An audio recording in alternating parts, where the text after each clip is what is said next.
Geeta Mohan is still with us. Geeta, if you could tell us the agenda as far as Prime Minister Modi and President Biden is concerned, and how this meeting is going to be, the visit rather, is going to be benefiting India. Well, like our report just said, it's going to be a packed schedule for Prime Minister Narendra Modi the moment he steps foot on US soil. From the International Day of Yoga to a lot when it comes to events, but they're also trying to make it a little different from the past events. We'll have Indian diaspora at the White House welcoming Prime Minister Modi when the White House official arrival ceremony will be taking place with the 21-gun salute, so on and so forth. There is an intimate dinner apart from the state banquet, which is also rather new. It has not been accorded to every Prime Minister who visits the United States of America. There is going to be something on skilling and capacity development that Prime Minister Modi will be doing, apart from trade and business and all the deals that we've spoken of, whether it's the GE F414 jet engine deal, or for that matter, the Predator drone deal, which could amount to $3 billion for both the countries, primarily in America's interests. For us, it is capacity building and securing and increasing our defense capability. But apart from that, he is also going to engage the massive business community of the United States of America. There are some very key one-on-one meetings with the top honchos like Boeing and Micron. But there's also going to be an address by Prime Minister Modi, which we've already reported. And then again, the soft power diplomacy that Prime Minister Modi's diplomatic toolkit now has completely become a part of that toolkit, which is engaging the Indian diaspora. That certainly is going to happen as the last event of his visit to the United States of America at the Ronald Reagan Center. So a lot in store. We'll have to see what the real deliverables and outcomes are going to be, apart from what we've already reported on.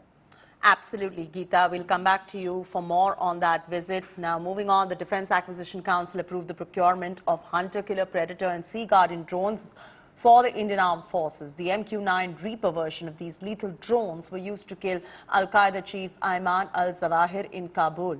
The US and India have been negotiating for the procurement of these lethal unmanned combat aerial vehicles capable of long endurance and intelligence gathering, surveillance and reconnaissance missions and precision strikes using the deadly Hellfire missiles. Here's a look.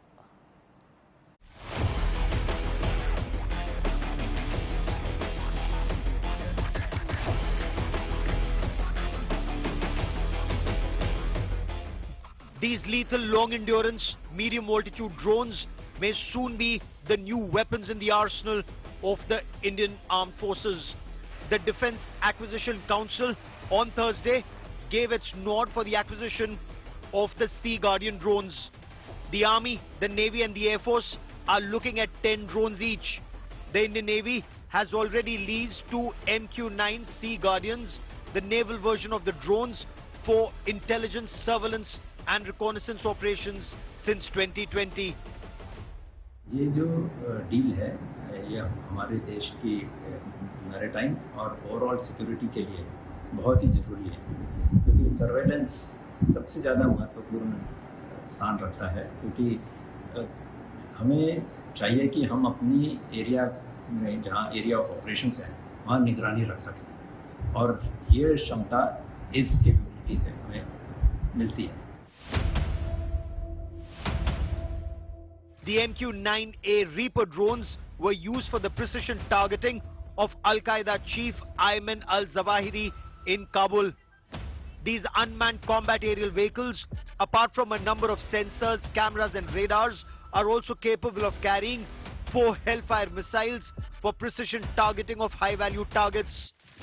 Both the Army and the Air Force are looking at these drones for high-risk operations to destroy strategic assets of the adversary without risking the lives of pilots. These hunter-killer drones can carry 4 Hellfire missiles. They're also capable of carrying 2 laser-guided bombs and 2 joint-action JDAMs. These drones can fly at an altitude of 40,000 feet and remain airborne for over 36 hours. They're also capable of loitering in the sky, scanning the ground below for the enemy. The MQ-9B Sea Guardian drones come with both maritime surveillance, reconnaissance and anti-submarine warfare capabilities. The drones are capable of providing over-the-horizon surveillance and reconnaissance support both to warships and surface units.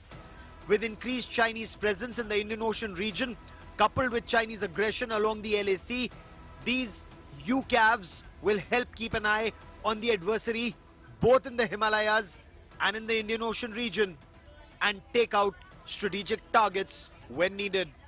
Bureau Report, India Today.